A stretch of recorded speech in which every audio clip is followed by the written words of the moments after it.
Bonsoir, merci d'être des nôtres. Carte sur table, 21h, 23h. Désolé pour ce léger retard dû à des raisons involontaires. Merci de vous savoir nombreux. Deux thèmes ce soir, il faut noter ces chiffres, 35 714 cas au total. Il s'agit évidemment des personnes contaminées par la Covid-19 au Cameroun, dont 32 594 guéris, un peu plus du moins exactement 551 décès sont les statistiques à 21h18 au Cameroun, au moment où on comprend l'antenne. Ça va faire partie de l'un des thèmes. D'ailleurs, on annonce aussi environ 9000 nouveaux cas en 2 mois, ce qui d'ailleurs fait observer au gouvernement que la pandémie semble repartir au Cameroun. Donc le ministre de la Santé publique, en l'occurrence, interpelle davantage tous les acteurs sociaux pour se remobiliser et lutter contre cette pandémie-là. Ce sera le sujet, le premier sujet de ce soir, résurgence Covid 2019. Qu'est-ce qui n'a pas marché? Grosse interrogation donc. Et puis on ira du côté du SDF. La nuit des longs couteaux est-elle déclenchée? C'est la problématique en second qu'on va évoquer ce soir avec nos panélistes. Vous le savez donc, il se trouve sur la scène publique, médiatique, des sorties entre le premier vice-président du Social Democratic Front, Joshua Ossi, ancien candidat à l'élection présidentielle, et le député Jean-Michel Nitieux, président littoral de ce parti-là, des échanges pas toujours cordiaux, même si les uns et les autres essayent de ramener ou alors de dire qu'il n'y a pas de péril à la demeure. On va s'interroger sur cette question au sein du SDF ce soir avec 6 panélistes, 5 dans le premier panel. Un viendra en remplacement tout à l'heure. Déjà, je voudrais dire bonsoir au docteur Roger Etoile. Vous le savez, il est médecin de santé publique. Il sera l'expert spécialiste de la question Covid ce soir. Bonsoir, doc. Bonsoir Dupita, bonsoir à tous vos nombreux téléspectateurs. Je suis très heureux de retrouver le studio de STV ce soir. Vous m'arrachez le bon année des lèvres. C'est la première cette année. Nous sommes tout aussi heureux de vous avoir à nouveau sur ce plateau et merci encore pour évidemment ces informations assez judicieuses et précieuses que vous apportez souvent à nos téléspectateurs. Vincent Yende, bonsoir. Bonsoir et bonsoir à vos téléspectateurs. Je suis heureux de vous inviter ce soir et je voudrais profiter de cette tribune pour faire un clin d'œil à la communauté Mbororo. Vous savez, c'est un ressortissant de cette communauté-là qui a remporté la course de l'espoir, l'ascension du Mont Cameroun. Vraiment, c'est une communauté délaissée et qui subit beaucoup les affres de cette crise anglophone. On n'en parle presque jamais. Donc, c'est par solidarité avec cette communauté-là que je fais ce petit geste-là. Conseiller municipal PCRN, Douala 3e, merci d'être des nôtres ce soir. Emmanuel Kounié, bonsoir. Bonsoir, M. Dipita, et bonsoir à tous les compagnonnistes ici présents. Merci de donner votre plateau, mettre votre plateau à la disposition du mouvement pour la renaissance du Cameroun pour nous permettre, n'est-ce pas, de dire ce que nous pensons de l'actualité, de tout ce qui fait l'actualité dans le pays. Je dis bonsoir également à tous nos otages qui sont dans les prisons. Je pense à professeur Fouguet. Des otages, puisque j'ai rencontré le professeur Fouguet au tribunal à Yaoundé. Otage au tribunal. Il m'a dit que, je l'ai vu au tribunal, mais il m'a dit qu'il a été kidnappé et qu'il se considère comme un otage et que ce qui se passait au tribunal n'avait aucun effet et quand le preneur d'otage va décider de libérer les otages, ils seront libérés. Ça, ce sont ses mots, c'est lui qui me l'a dit. Donc, je dis bonsoir également à Mme Assoumou, qui est à la prison de Mfou, qui a été arrêtée à Saint-Mélima, tout simplement parce qu'elle est du même MRC, puisqu'elle était sur Facebook en train de piler dans un mortier. Et elle aurait tenu des propos que les gens ont jugés pas bons. Et on l'a déportée, n'est-ce pas, de Mfou, de Saint-Mélima pour l'amener à la prison de Mfou, que j'ai rencontrée. Et qui m'a confié que ses 2 enfants ont été chassés de Saint-Mélima. Son premier fils a été chassé du lycée de Saint-Mélima, et son deuxième fils du collège des collines de Saint-Mélima. Tous sont à Yaoundé. Merci. Ils ont arrêté l'école. Donc je leur dis comprends que vous voulez passer votre message. Je leur dis bonsoir et je voudrais que les gens sachent que ces gens-là, je les ai trouvés très sérieux, plus déterminés qu'avant, et que ceux qui pensent pouvoir briser le militantisme de ces gens-là sachent qu'ils sont en train de perdre leur temps. Otages, kidnappés, déportés, mais au tribunal. Elisa, bonsoir. Bonsoir, M. Dipita. RDPC, grand conseiller à la mairie de la ville de Douala. À la mairie de la ville de Douala. Merci d'être des nôtres ce soir. C'est le RDPC qui vous remercie de l'avoir invité. Et je dis bonsoir à tous les preneurs d'otages. Et je leur dis soutien total. Mettez-nous en otage tous les désordonnés de la République. Et je dis ce matin, ma grand m'a appelé du POM. Elle n'a pas été déportée. Et je voudrais aussi dire ici que la République avance. Elle est debout. Eric Pilla, bonsoir. Bonsoir, M. Dipita. Bonsoir, mes copanélistes. Et bonsoir à vos nombreux téléspectateurs. Vous me permettrez d'avoir une pensée, c'est vrai avec quelques jours de retard, pour ceux qui ont subi les affres de ce régime en 2008. Donc d'avoir une pensée pour les jeunes qui ont perdu leur vie en février 2008, les jeunes qui ont été injustement arrêtés et emprisonnés en février 2008. Et comme j'aime souvent dire, j'ai un ami qui a passé 8 mois à Newbell tout simplement parce qu'il a eu faim et il est sorti pour chercher un peu de pain. Donc c'est l'occasion pour nous de leur rendre hommage. Il ne faudrait pas qu'on oublie que ce régime a l'habitude de malmener le peuple. Eric Pinlapé du SIF, Emmanuel Kougné du MRC, ancien SIF. Donc, je le dis en passant, c'est une question qui ne nécessite pas de réponse. J'espère que vous vous retrouvez dans ce champ lexical, vous le laissez, entre subir les affres, otages, déportés. Transition prend le premier thème. Je voudrais néanmoins noter qu'en deuxième partie, Patrick Christian Dobor, notre confrère de Canal 2 International, va nous retrouver ici pour ce sujet relatif au SIF. Parlons donc de la résurgence de Covid. Qu'est-ce qui n'a pas marché? Je vais évidemment commencer par vous pour essayer de planter le décor de cette actualité-là. Docteur, on a donné les statistiques tout à l'heure. Je veux dire, à ce jour, nous sommes le 2 mars, ça fait quand même un peu plus d'1 an, ou sensiblement 1 an, que la pandémie a fait son entrée au Cameroun et que les mesures, si je me souviens bien, c'était le 17 mars 2020, des mesures assez restrictives avaient été prises par le gouvernement. Je veux dire qu'un an plus tard, on a eu l'impression que la pandémie, du moins, qu'on avait contenu assez bien la pandémie. Aujourd'hui, on parle d'une forme de résurgence. Y a-t-il péril en la demeure? Évidemment, le Cameroun, à l'instar de tous les pays du monde, vit cette pandémie. Une pandémie, c'est une épidémie à l'échelle mondiale. Et nous avons peur, évidemment, que ça se transforme en une endémie. Une endémie, c'est une épidémie qui est permanente. On dit que le paludisme est une endémie. Le choléra est une épidémie parce qu'elle se déroule sur une période courte. Donc, nous sommes encore à un stade de pandémie. Et l'évolution, c'est une maladie nouvelle, c'est une maladie apprenante. On apprend tous les jours. Et nous étions partis, l'épidémie qui s'est déclenchée il y a 1 an, nous savions qu'elle devrait s'arrêter au moment où la population devait atteindre l'immunité collective. Alors, c'est quoi l'immunité collective? L'immunité collective, c'est un état où un certain nombre, une certaine proportion de la population a développé un certain nombre, a développé des résistances contre une maladie donnée, c'est-à-dire que le taux de reproduction du virus est inférieur à 0, est inférieur à 1, et l'épidémie s'arrête de façon mathématique. Alors, l'immunité collective peut s'obtenir de 2 façons. La première façon, c'est de façon naturelle, c'est-à-dire vous contractez l'épidémie, vous contractez la maladie, vous développez des résistances, et quand il y a une nouvelle infection, vous êtes plus ou moins protégé.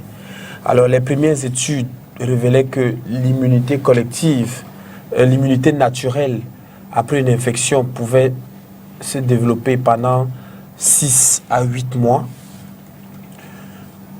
Ensuite, la deuxième façon d'atteindre l'immunité collective, c'est par la vaccination.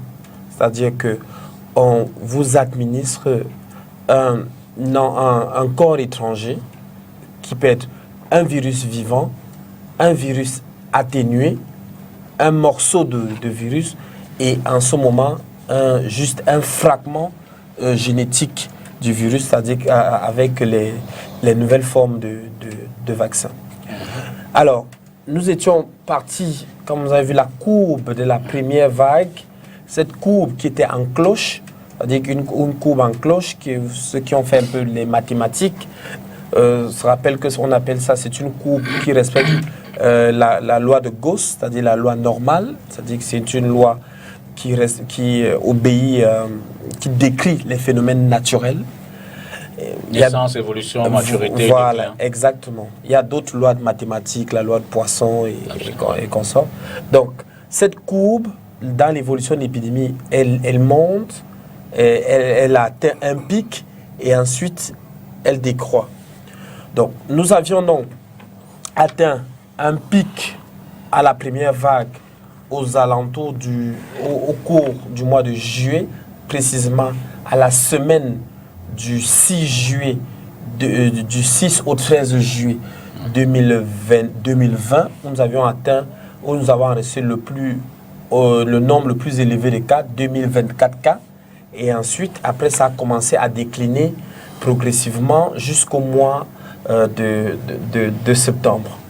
Alors, nous étions bien partis pour atteindre l'immunité collective de façon naturelle. Et personne n'était préparé. Très peu, des personnes peu averties pensaient qu'on allait vers la fin. Alors, il s'est produit d'autres phénomènes, des phénomènes naturels qui sont liés à notamment la nature du virus, qui est changeante, qui est mutante, parce qu'un virus, ça mute tout le temps. Pendant sa réplication, ça se réplique et ça fait des erreurs. C'est ces erreurs qu'on appelle des mutations. Alors, il y a donc 3 types de mutations. Les mutations peuvent avoir 3 conséquences. La première mutation, c'est que cette mutation affaiblit le virus. Et le virus disparaît beaucoup plus rapidement que prévu. Ou alors, ces mutations ne changent fondamentalement rien à la nature du virus. On appelle ça, c'est une mutation neutre. Donc, le virus continue son cours normal. Ou alors, cette mutation renforce les caractéristiques du virus qui peut changer, qui devient par exemple plus contagieux, plus agressif. Et c'est là où on parle de variant. Donc le terme variant, vous avez entendu parler du variant anglais, du variant sud-africain, du variant brésilien. C'est une mutation qui a permis au virus d'être beaucoup plus robuste et dangereux. Et la nature de l'évolution des variants, c'est que comme ils sont beaucoup plus puissants que le virus précédent, ils prennent donc rapidement la place. Et c'est donc eux qui peuvent donc être à l'origine donc d'une remontée de la nouvelle vague, de la future vague. Alors, dans chaque pays, il peut avoir importation d'un variant, c'est-à-dire quand nous pouvons importer le variant sud-africain, brésilien, anglais, ou alors il peut avoir un variant qui est né localement. On dépiste les variants en faisant du séquençage du virus. Pour l'instant, on ne connaît pas encore ce qui est à l'origine de la reprise des forces du virus, mais toujours est-il que dans la physionomie du virus, dans la présentation clinique, nous voyons des choses qui ont changé, notamment la présentation, nous voyons des formes beaucoup plus graves qui aggravent la maladie en quelques jours, qui attaquent des jeunes et même cette fois-ci qui attaquent des enfants. Alors en un mot, au jour d'aujourd'hui, ce soir, peut-on être spécialement inquiet? Oui et non. Nous pouvons être inquiets évidemment parce que premièrement, c'est une maladie qui n'a pas de traitement. C'est parce que les gens comparent toujours le virus, quelles sont les statistiques du corona, du paludisme ou du VIH et tout. Il y a des raisons d'être inquiet parce que premièrement, c'est une maladie qui n'a pas de traitement. Nous suivons des statistiques en France, c'est 300 morts par jour, 400 morts. Aux États-Unis, on était à 1000 morts, 2000, 3000, 4000 morts. Donc, premièrement, c'est une maladie qui n'a pas de traitement.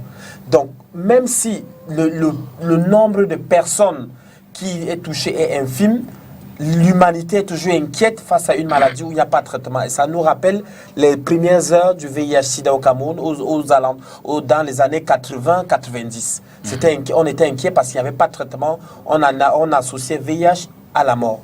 La deuxième inquiétude qu'il y a à avoir, effectivement, c'est que ça peut impacter sur l'espérance de vie au Cameroun. Il faut savoir que le Cameroun, depuis par exemple 2002, gagne à peu près 6 mois d'espérance de vie par an.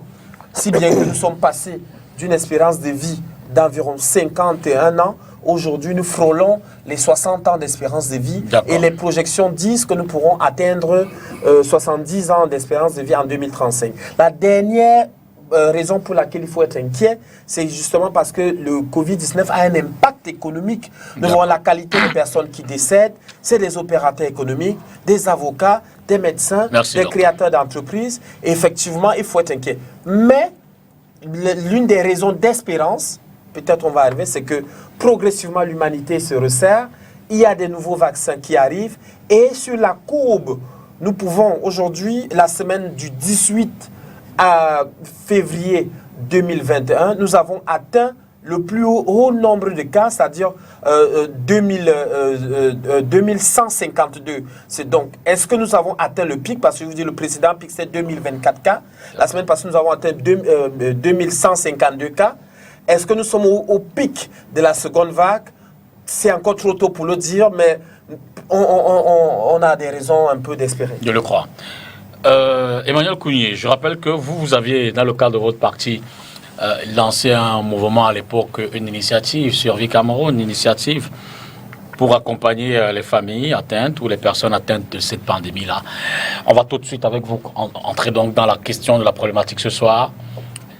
Pour vous, qu'est-ce qui n'a pas marché au regard de cette nouvelle résurgence? Je veux dire, si je m'en tiens au docteur, on pourrait croire que c'est une seconde vague qui est normale, puisque la tendance elle est mondiale.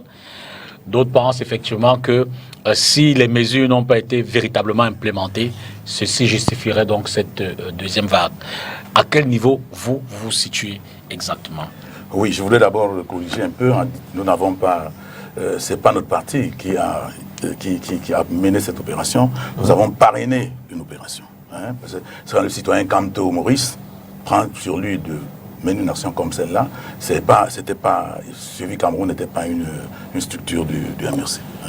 C'était une structure qui était à côté du MRC. Donc je fais faux quand je dis que vous avez lancé? Non, nous avons parrainé une action. Hein. Quand vous parrainez quelque chose, Mais qui a initié l'action?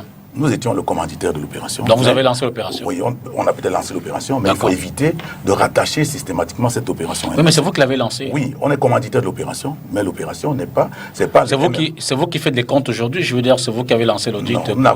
C'est la personne, n'est-ce pas, qui a été chargée de gérer Suivi Cameroun, a décidé de faire un audit. Seul que cet audit a été... Son audit a été clair, il a précisé... Mais le président Kamto a rejeté cet audit. Le président Kamto n'a pas rejeté l'audit. Le président Kamto a précisé qu'il y avait un autre pan qui n'avait pas été clarifié au cours de cet audit. Et je continue à vous dire que quand vous commandez un audit, vous commandez aussi comme un marché, vous donnez un délai d'exécution. Sur le terme de ce délai, la personne qui est chargée de rendre sa copie n'est prête ou pas, elle doit faire au moins un rapport d'étape, c'est ce qui a été fait. Donc, revenons à la question. Je voudrais clarifier cela ici. Maintenant, pour revenir à la question, moi je crois que ce qui se passe est absolument normal, puisque nous ne sommes pas le seul pays au monde qui subissons, n'est-ce pas, les affres de cette pandémie. Mais tout ce que la question que je voudrais me poser, elle est tout simplement celle de savoir, est-ce que les anciens malades de la Covid-19 sont en train de recontacter la maladie? Est-ce que ceux qui ont déjà eu la maladie peuvent se considérer comme immunisés? Ça, c'est la première question. La deuxième question, c'est que maintenant, on nous parle de pic. Bon, moi, je crois que on peut le dire sans risque de se tromper, que nous ne sommes pas, c'est-à-dire que nous ne sommes pas dans une situation de panique. Hein, c'est-à-dire que on ne peut pas estimer que c'est la catastrophe.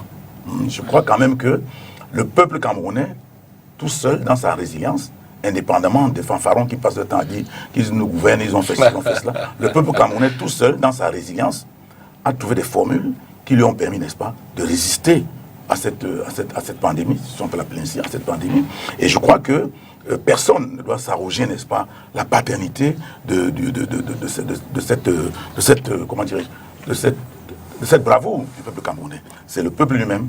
D'ailleurs, vous avez vu qu'il y avait des personnes qui n'étaient même pas dans le circuit formel de la médecine, qui ont produit, n'est-ce pas, avec l'assentiment des pouvoirs publics. Oui, les pouvoirs publics parfois sont même opposés à cela, puisque nous avons même mené des actions, l'initiative du MRC a aidé beaucoup de gens. Pendant ce temps, le gouvernement, je dis bien l'initiative du MRC, je dis que nous étions commanditaires. Quand vous êtes commanditaire, vous êtes à l'origine. Mais je n'ai pas dit la gestion du MRC.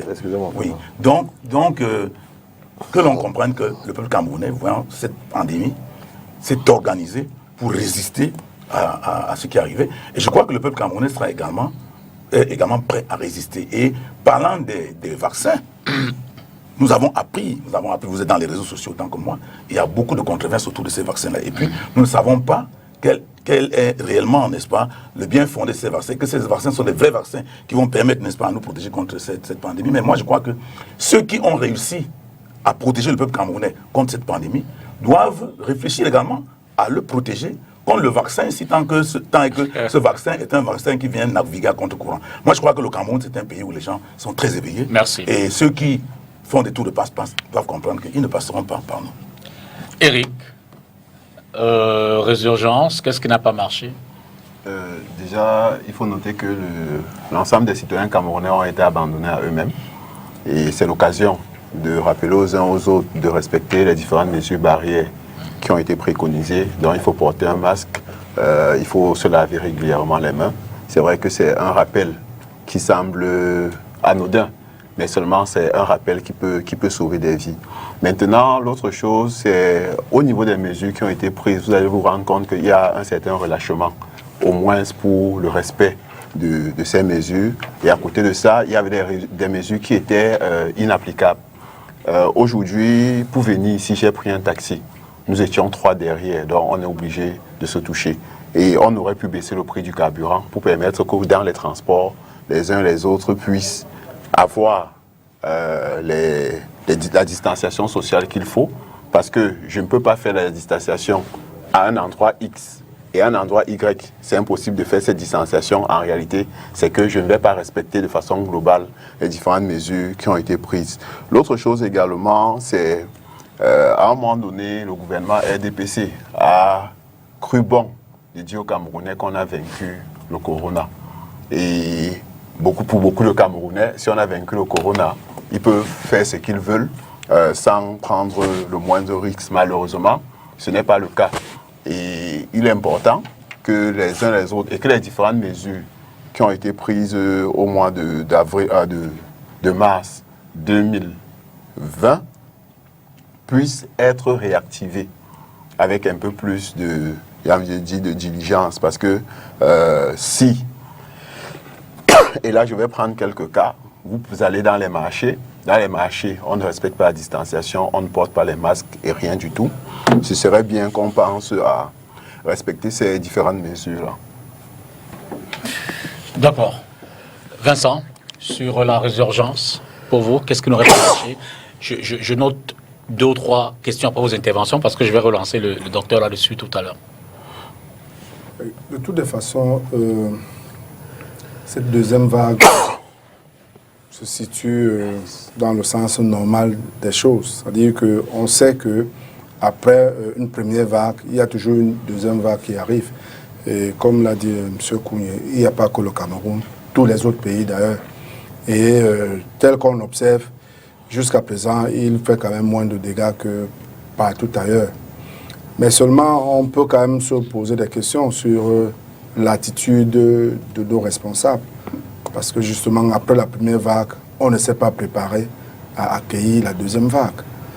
Toutes les mesures qui avaient été préconisées n'étaient plus respectées. Il y a eu un relâchement total. Et il fallait voir les gens dans les funérailles. Tout était redevenu comme avant. Il fallait voir les gens dans les marchés, dans les écoles. Tout était revenu comme avant.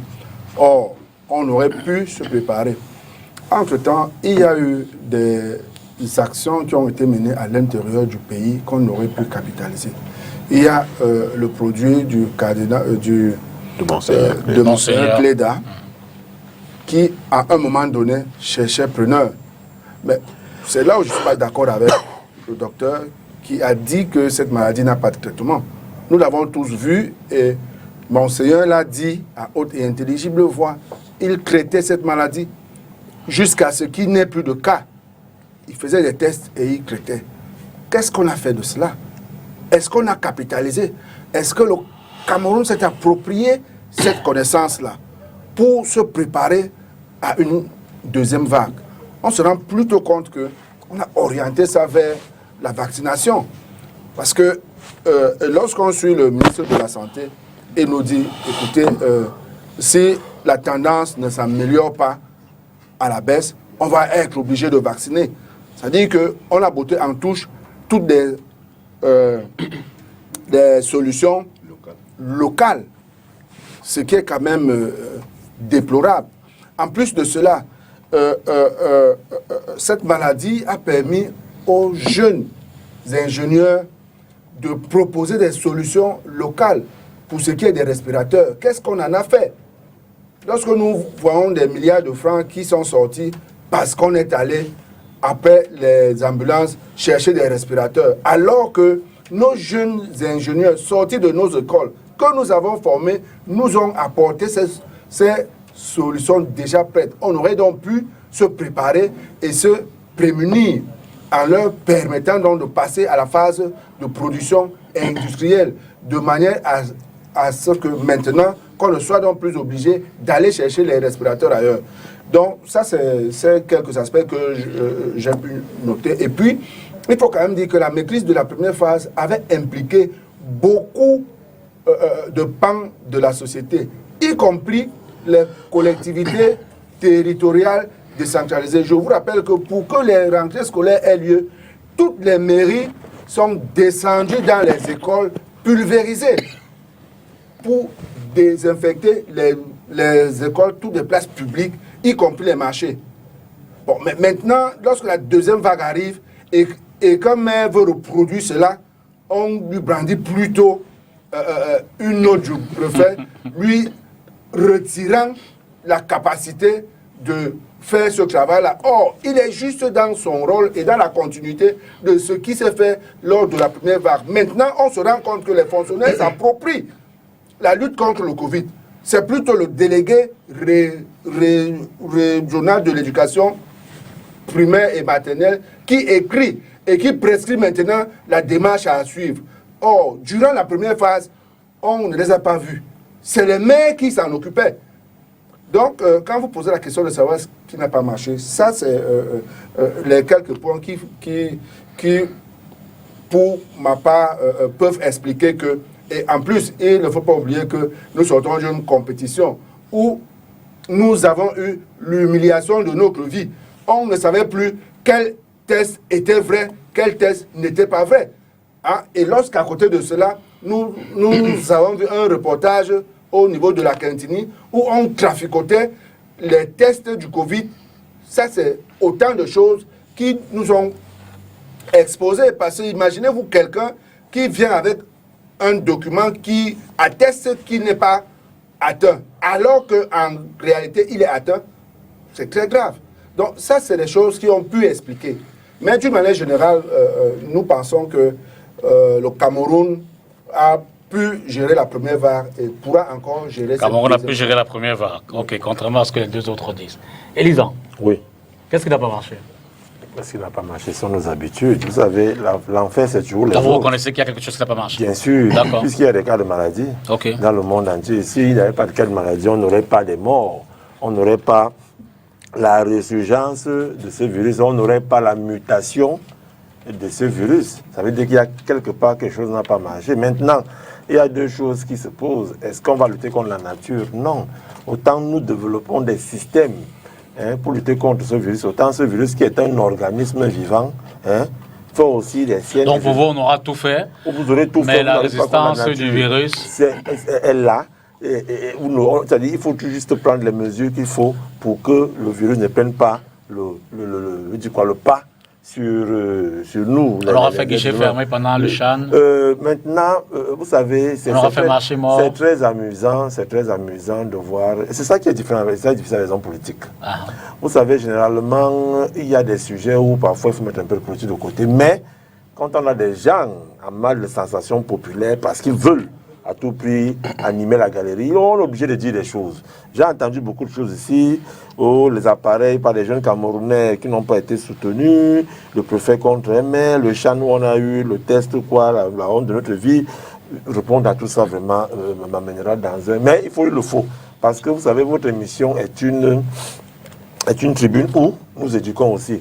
Et je voudrais dire à ceux qui nous écoutent que les tests lors d'un événement comme le chat n'appartiennent pas au pays organisateur. C'est l'organisateur du championnat qu'on appelle la CAF qui est propriétaire et des installations et du championnat pendant la durée des installations, et c'est lui qui amène les médecins qui font le test. Ce n'est pas le Cameroun.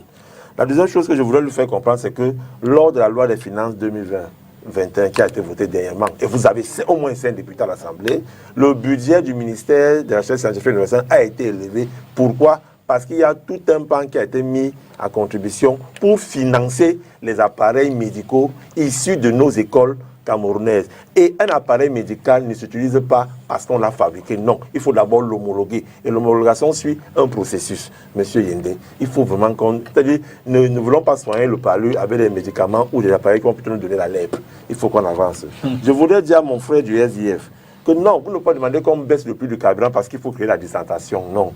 Même si on baisse le prix du carburant, vous serez toujours comme vous êtes. C'est un problème de civisme et de comportement. Maintenant, les Camerounais ont été abandonnés à eux-mêmes. Je ne sais pas de quoi vous parlez. À partir du moment où on sait, et lors du discours du président de la République le 19 mai 2020, il parlait vraiment de cette façon où tous les Camerounais sont assis pour travailler. Et le gouvernement a eu à faire sa part. Certains partis politiques, même si ils ne reconnaissent pas cette initiative, ont eu à faire les leurs. Et la société civile a eu à faire. Peut-être que ce que les autres disent davantage, c'est que... Mais il est là pour répondre à tout ce que les gens Ce que les autres disent davantage, c'est que l'applicabilité des mesures prises n'a pas toujours connu un succès. De la part pendant que le président donnait des prescriptions fermes, que le gouvernement donnait des prescriptions assez fermes, sur le terrain, on observait quand même que les pouvoirs publics ne s'assuraient pas de la mise en œuvre de ces instructions. Non, depuis tard. Vous savez, quelqu'un m'avait dit un jour que pour ne pas punir un adulte, il faut éduquer l'enfant. Parce que l'adulte est le résultat de l'enfant. Mais n'empêche que... Justement, il faut non, vous n'allez pas demander au commandant de la gendarmerie de se mettre au Carrefour Kololo. Mais pourtant, c'était le cas. Non.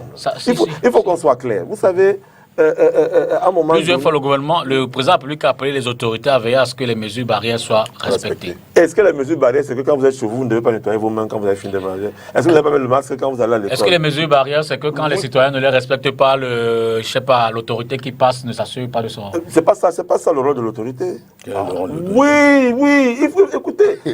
Quand nous aurons un pays où monsieur Kougné pense qu'il va aller s'asseoir au bar, embrasser tout le monde qui passe en route parce que le commissaire du deuxième doit venir dire de ne pas le faire. Et là, il y a un problème. D'accord.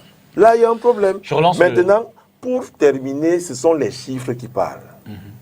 Et le Cameroun, au niveau de l'Organisation mondiale de la santé, est bien logé en termes de traitement et de prise en charge de tout ce qui concerne le coronavirus. Quand on a 35 714 cas positifs, et on a 32 594 guérisons avec un taux d'occupation des lits aussi élevé. Ça sont les chiffres du PNUD, ce n'est pas les du gouvernement RDPC, je suis désolé. Il faut dire qu'il faut qu'on fasse mieux. Et faire mieux, c'est que ne dormons pas sur nos lauriers, continuons à respecter les mesures barrières. Même si c'est eux qui étaient au pouvoir, il allait falloir une cohabitation sincère de tout le monde pour que les choses avancent. Ici, à un moment donné, il n'y a pas de parti politique.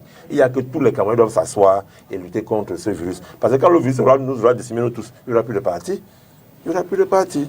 Alors, on a dit de quoi donc il faut qu'il y ait un gendarme qui ait l'autorité pour qu'on respecte les mesures barrières. Non, les mesures barrières doivent être respectées par nous les parents.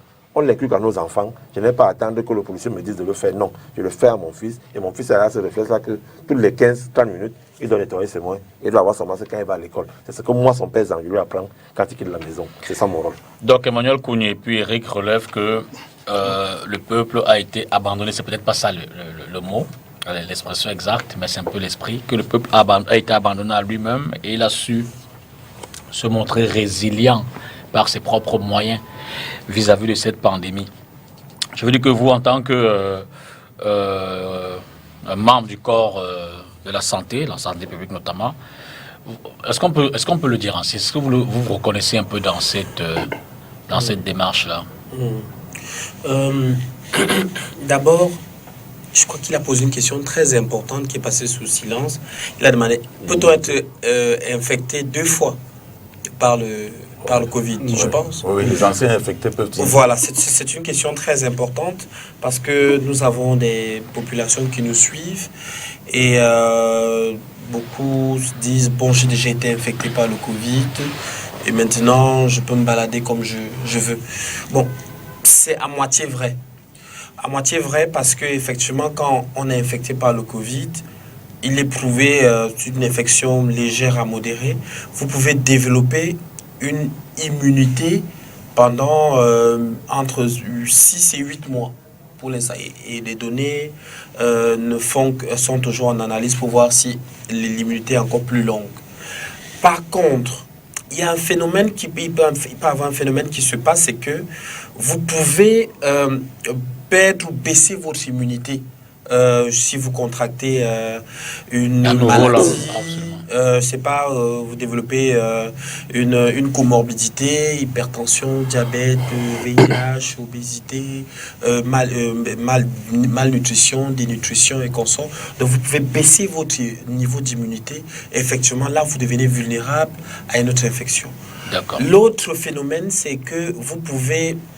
Il y a ce qu'on appelle un phénomène, on appelle ça en santé le phénomène d'échappement immunitaire. C'est-à-dire que vous avez été infecté par une première souche, vous avez développé l'immunité, mais une seconde souche avec des caractéristiques génétiques différentes vous infecte. Et là, le corps, les anticorps ne reconnaissent plus la nouvelle souche et ne l'attaquent pas. Et donc, c'est comme ça, donc c'est ça qu'on appelle l'échappement immunitaire. Effectivement, vous pouvez donc contracter. C'est pour ça que les variants, justement, ont un impact. Aussi, il faut avoir peur des variants parce que effectivement, ils viennent réduire à néant les efforts d'immunité que vous avez eu si vous avez été infecté par une première souche lors de la première vague. Et sur la question de l'abandon. Et c'est pour cela que justement, toujours pour dans l'éducation, c'est que les Africains tombent dans ce que j'appelle le double piège du corona. Le double piège, c'est que le premier piège, c'est le piège de la première vague. Comme la première vague s'est très bien passée, entre guillemets, où on a eu très peu de morts comparé à d'autres pays développés, on s'est dit, de toutes les façons, le corona ne tue pas les Noirs, nous on a bien géré, on est bien, on n'a pas de soucis. Et donc, dans cette relative quiétude ou abandon, on est donc cueilli donc, par les nouveaux variants et consortants. Ça, c'est le piège de la deuxième vague. Le deuxième piège est celui de ce que j'appelle le décalage de l'infection. C'est-à-dire que, vous voyez, c'est-à-dire quand vous contractez le corona, je dis les 7 premiers jours, vous êtes positif. La semaine qui suit, vous développez des signes mineurs, toux, fièvre, perte de goût, perte d'odorat. Et dans les 1 mois et demi, des signes graves s'installent. Donc il y a un taux de personnes qui développent des cas graves. Le taux de sévérité au Cameroun est d'environ 2%. C'est-à-dire quand on dit par exemple qu'il y a 10 000 nouveaux cas, il faut s'attendre qu'il y aura 2% de personnes qui vont développer des cas graves. Donc comme on dit par exemple qu'il y a eu 9 000 cas, c'est 2 mois, il faut s'attendre qu'il y aura à peu près 300 personnes qui vont développer des signes graves. Et tout ça. Donc, et ça se déroule à peu près dans un décalage d'à peu près 1 mois et demi. Et donc, vous contractez l'infection aujourd'hui, surtout que vous avez à peu près, il y a plusieurs formes de corona. Il y a la forme ordinaire, il y a ce qu'on appelle le Covid long, c'est-à-dire que vous développez une infection pendant plusieurs semaines, voire plusieurs mois. Il y a ce qu'on appelle le Covid silencieux, ça veut dire que vous avez le Covid, mais vous n'avez aucun signe visible, mais vos poumons sont progressivement détruits. Et donc, ces pièges amènent donc les populations à baisser donc la garde. Et c'est donc parce que dans la gestion du corona, les pays adoptent 2 types de stratégies. Il y a la première stratégie qui est celle de la responsabilité individuelle. On dit aux populations, écoutez, on ne va pas restreindre vos libertés, vous êtes sages, faites attention. Respectez les mesures barrières. Et tout. Ce sont ces stratégies ont par exemple été adoptées par des pays tels que le Japon ou la Suède le Danemark, où on n'a pas vraiment fermé, on a laissé des gens circuler, ainsi de suite. D'accord. Bon, ça a des avantages, mais également c'est des inconvénients. Si la population, ça marche dans des pays où la population est assez disciplinée, absolument. comme le Japon. Un peu moins en Suède, où voilà, c'est un pays occidental. Maintenant, il y a une autre approche qui est celle, évidemment, des mesures institutionnelles, où l'État régalien prend des mesures de dire, voilà, la responsabilité individuelle, on met ça entre parenthèses, moi je vais prendre des mesures, on va mettre un confinement, on va mettre un couvre-feu, on va restreindre les mouvements, ainsi de suite, ainsi de suite. Merci, Donc, qu'est-ce que les populations, qu'est-ce qui est bien pour le Cameroun? Je laisse la liberté aux hommes politiques de dire est-ce que c'est la responsabilité individuelle, est-ce que c'est les mesures institutionnelles. Et d'ailleurs, vous introduisez la suite et d'ailleurs la dernière partie de ce débat. On n'a pas beaucoup de temps. Oui, non, vous pourrez. C'est de savoir, maintenant que nous y sommes, et que manifestement la pandémie redécolle, ou du moins que le virus repart, probablement dans... donc j'en profite, les variantes sont déjà au Cameroun. Personne ne sait encore. Je crois que le ministre avait annoncé en début janvier qu'ils avaient fait un séquençage d'à peu près 210 échantillons allant de la période du début de l'épidémie en mars en décembre 2020. Donc, il faut un nouveau séquençage. D'accord. Avec les cas que nous sommes, les cas positifs actuels, un échantillonnage de ces séquençages, peut-être comme on n'a pas de laboratoire approprié pour faire ces séquençages, les envoyer à l'étranger. Je rappelle qu'il y a au moins les variantes les plus connues, c'est celle de Londres. Oui, il y a à peu près. L'Amérique du Sud, le Brésil. Voilà. Et ça, c'est des variantes connues. Il y a l'Afrique du Sud. Voilà. Ce sont des variantes connues. Ça ne veut pas dire qu'il n'y en a pas d'autres. Qu'il n'y en a pas d'autres, effectivement. Alors, pour sortir sur la question, que doit-on faire davantage désormais pour peut-être revenir à la situation hantée, notamment contenir et observer la courbe décroissante de cette pandémie? Vous, les décideurs, les hommes politiques, quelles propositions peut-on faire là maintenant sur la base, évidemment, des mesures qui sont déjà implémentées par le gouvernement? Je commence peut-être par vous, Vincent. Je crois qu'il serait beaucoup plus facile de remettre au goût du jour les méthodes qui ont été appliquées lors de la première vague. Les méthodes qui ont été mises sur pied par le gouvernement et qui ont amené chaque citoyen à respecter les mesures barrières, à se balader avec le masque, à se laver les mains, les prises de température et tout ce qui va avec. Moi, je crois que c'est beaucoup plus un problème de responsabilité pour ce qui est des citoyens. Maintenant, l'État également, de son côté, je crois que c'est en train d'être fait d'une certaine manière.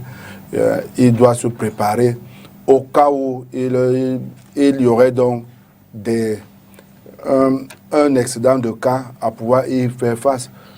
Je vous rappelle quand même que la plupart des décès lors de la première vague sont survenus à cause du manque de respirateurs. Donc il faudrait que notre État soit prêt au cas où il y aurait des cas graves que l'on puisse avoir des respirateurs. Mais ce qui ne semble pas être le cas jusqu'à présent. Emmanuel Kounié. Oui, moi je suis un peu souvent embêté quand je vois la manière dont nous gérons certaines situations. Et puis, je suis très embêté même pour des choses aussi simples que nous serons toujours tentés d'imiter ce que nous voyons faire ailleurs. Parce que au départ, quand on se lavait les mains, on disait qu'il faut se laver les mains à tout moment. Je vois des gens qui se lavaient les mains sur un robinet. Ils ouvrent le robinet, ils se lavent les mains. Et quand ils finissent de se laver les mains, ils ferment le robinet. Ça veut dire qu'ils déposent le virus dans l'eau et puis ils reprennent sur le robinet et ils s'en vont. Alors, les masques, je suis d'accord qu'on prend les masques, mais l'ennui, c'est que quand vous êtes dans un bar, vous enlevez le masque pour boire. Est-ce que le virus, lui, se repose? Quand vous êtes au restaurant, vous enlevez le masque pour manger. Je me demande si ceux qui ont conçu tout ça c'est-à-dire que quel est le taux d'efficacité de ces mesures? Dire que les gens doivent porter le masque, mais il y a des moments où vous êtes peut-être en train de vous alimenter, vous êtes dans un restaurant, vous êtes, je ne sais pas où, vous enlevez d'abord votre masque, parce qu'il ne faut pas faire autrement. Donc, moi, je crois qu'il faudrait qu'on réfléchisse un peu plus. Et puis, s'agissant de comment vous avez appelé les respirateurs, mais moi, j'ai lu dans la politique économique que les amis de M. Zang nous ont présenté qu'ils appellent stratégie nationale de développement. Ils nous disent aujourd'hui que la commande publique doit être orientée à 60% vers les PME. C'est-à-dire que c'est une des mesures, il y en a au moins une dizaine Et je me suis rendu compte qu'il y a les germes de l'échec. Beaucoup de temps pour les germes de l'échec de ce programme est là-dedans. La commande publique, à 60% doit être orientée vers les productions locales. Et on sait que la commande publique, c'est les voitures, c'est le matériel militaire. Merci, Emmanuel. Alors, maintenant, si même les respirateurs là, que nos jeunes ingénieurs ont fait, ils ne peuvent pas rapidement voir dans quelques mesures on peut acheter plutôt ça. Et qu'on doit continuer à importer les respirateurs. Est-ce que eux-mêmes, ceux qui écrivent ces programmes-là, causent même avec ceux qui les mettent en application? Ou bien c'est quoi? On est dans quoi là? On est dans un pays ou bien on est dans un fourre-tout? Eric. En tout cas, comme je l'ai dit à l'entame, il est important que les uns et les autres respectent les mesures barrières, notamment la distanciation sociale, qu'ils puissent laver leurs mains, qu'ils portent leur masque. Et pour ceux qui ont quelques symptômes, notamment la toux, la difficulté à respirer et tous les autres symptômes qu'on connaît, qu'ils aillent se faire tester. Parce que le test est gratuit, au moins pour ce qui est du test rapide. Et vous avez le résultat à maximum 1 ou 2 heures après le test. Donc il est important que les uns et les autres le fassent. Maintenant, au niveau de l'État, c'est vrai, M. Zan essaye de justifier le laxisme qu'on a, mais il est important qu'on puisse imposer le respect de ces mesures, au moins dans l'espace public. C'est-à-dire quoi? C'est-à-dire que lorsque les gens entrent dans un taxi, il faudrait qu'ils aient leur masque. Il faut que lorsqu'on marche dans la rue, qu'on ait son masque. Quitte à ce que les policiers fassent leur travail. Dans d'autres pays, justement, qu'on aime souvent copier, il y a des pays où on paye 135 € parce qu'on n'a pas respecté les règles qui ont été édictées. Donc il est important que les uns et les autres, si les gens ne veulent pas se responsabiliser eux-mêmes, il est important que l'État prenne ses responsabilités. Élisa. Oui, moi je suis surtout pour ceux qui estiment que la responsabilité est d'abord individuelle avant qu'elle ne soit collective. Moi, je bataillerai toujours pour que nous soyons tous des responsables et non qu'il y ait toujours ce gendarme-là que j'appelle l'autorité pour nous surveiller. Rien ne m'empêche d'entrer dans un taxi avec mon gel et avec mon masque, même si je ne trouve pas un policier en route qui contrôle. Qu'on respecte les mesures barrières dans un pays qui fait dans la résilience son socle pour son départ et son développement économique. Dieu merci, les résultats sont là, mais il faut que nous soyons tous des responsables. Donc je vous laisse partir avec une question, vraiment une réponse. Et c'est d'ailleurs Vincent Ndé qui me l'inspire. On sait qu'il y a eu un dispositif déjà depuis la première vague qui a été mis en place, un dispositif d'accueil. Est-ce qu'on peut croire qu'aujourd'hui le dispositif en place peut contenir éventuellement, y compris avec les prévisions, cette nouvelle vague? Oui, je pense que c'était lors de la première vague, le Cameroun, les autorités ont vraiment essayé de jouer sur les deux pédales, à la fois de gérer la question sanitaire, mais aussi de contenir les dégâts sur l'économie. Donc, c'est pour ça qu'on n'a pas eu un confinement dur, mais on a eu des mesures qui essayaient de faire de la régulation sociale. Et c'est pour cela qu'il faut les 13 mesures du Premier ministre, et tout ça, c'est-à-dire que de les remettre au goût du jour, par exemple, sur des questions les débits de boissons, les interactions la nuit, parce que on pose sur la question pourquoi la nuit et non le jour, est-ce que le virus se réveille la nuit? Non, c'est parce qu'il faut diviser les interactions au minimum par 4. Et les interactions sont plus fréquentes la nuit parce qu'il y a les gens sont ensemble et tout ça dans les restaurants, les débits de boissons et consorts.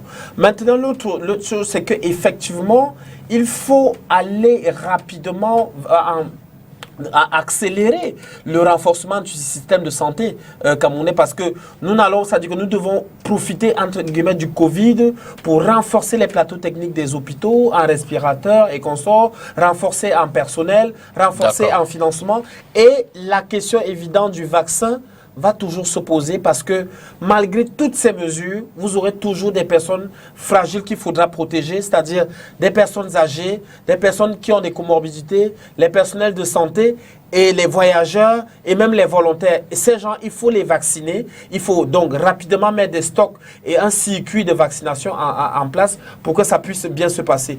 Et évidemment, faire le dernier point que je voudrais dire, c'est évidemment que les investisseurs puissent entrer dans la danse. On parle, j'ai suivi beaucoup de gens, des polémiques sur pourquoi Monseigneur Cléda, les jeunes, les respirateurs. Il faut que les investisseurs s'emparent de la question santé. Vous avez vu les derniers comptes nationaux de la santé, où le système de santé est financé à hauteur de 800 milliards par an. et c'est supporté à 70% par les ménages, 20% par les partenaires techniques étrangers et 15% par l'État. Les investisseurs étrangers ne viennent qu'à moins de 5%. Et pourtant, la santé est un secteur rentable. La personne, vous savez, ceux qui financent les vaccins, ceux qui ont investi sur les vaccins, ont un retour sur investissement en termes de milliards. Merci. J'aimerais bien des gens qui investissent sur Monseigneur Cléda, qui investissent sur les jeunes qui fabriquent les respirateurs, ainsi de suite. Donc, ce sera un partenariat gagnant-gagnant. Merci infiniment, Dr Roger Toa. Évidemment qu'on ne s'est certainement pas trompé sur la nécessité de votre présence ce soir. Vous qui avez apporté l'œil de l'expert dans ce débat. Merci infiniment. On va vous laisser partir. Et derrière vous, on va enchaîner avec le deuxième débat, au cours duquel on va à votre place recevoir Patrick Christian Dobor, qui est déjà dans les coulisses. On prendra donc la transition pour ce deuxième thème. Merci infiniment, Doc.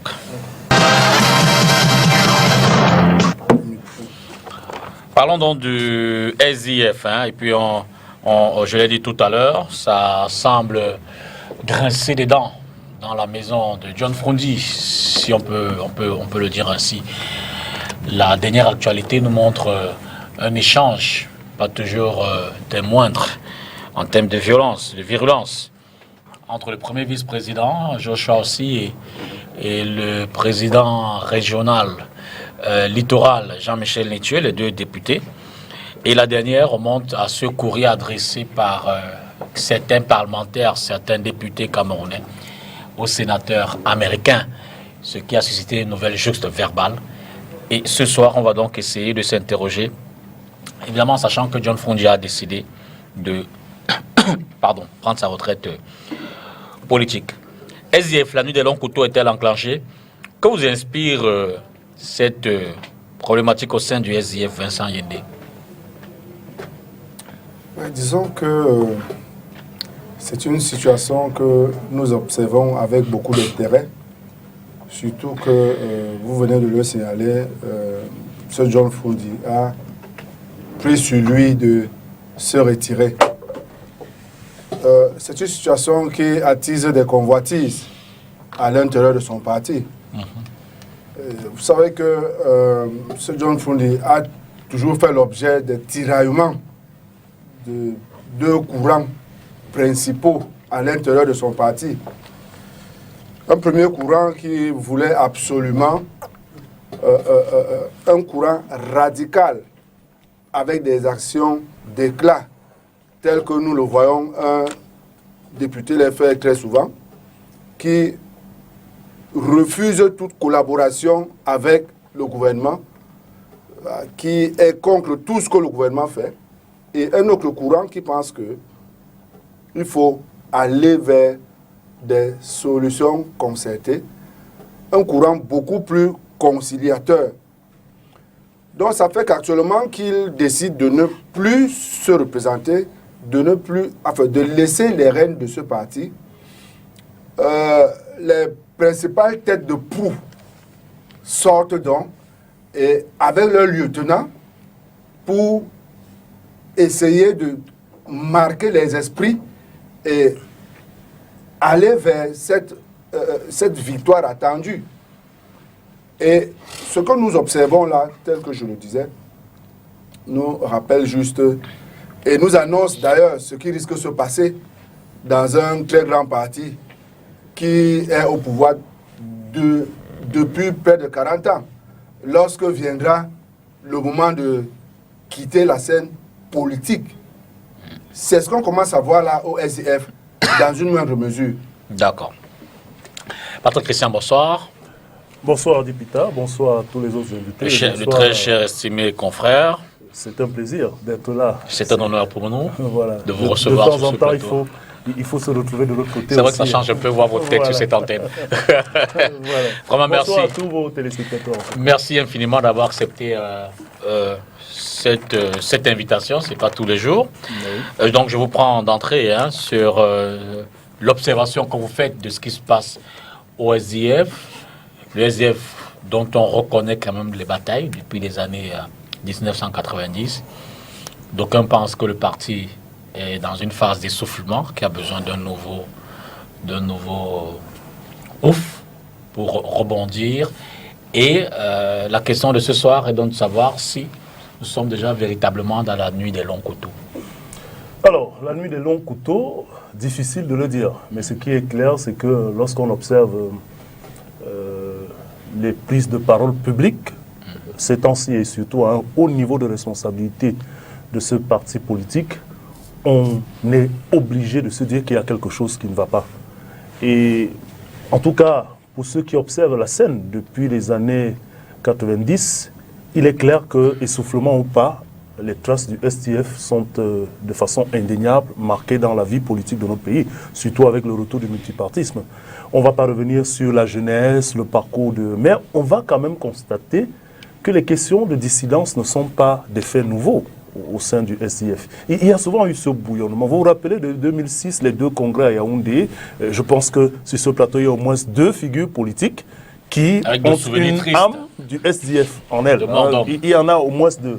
Et donc, on se rappelle donc cette dissidence qu'il y avait, ceux qui se prenaient de l'aile légitime avec Nidjon Fundi, et puis celle de feu Bernard Mouna, qui entendait rétablir une nouvelle configuration du parti.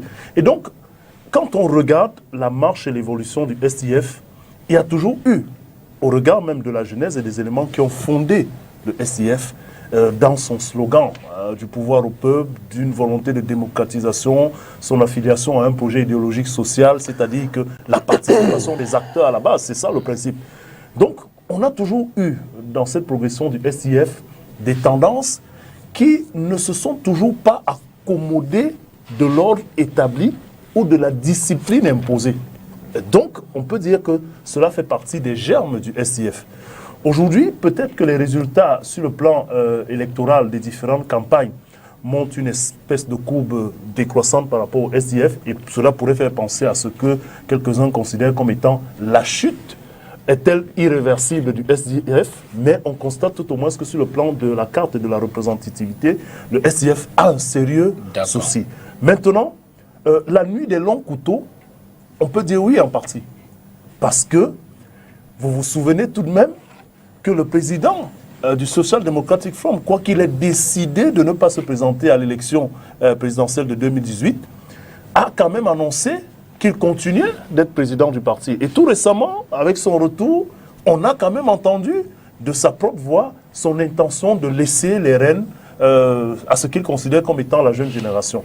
Et dans cette jeune génération, il y a de manière inéluctable des points de vue qui se posent sur la manière d'envisager. Et des points de vue qui donnent donc le bon prétexte de se positionner.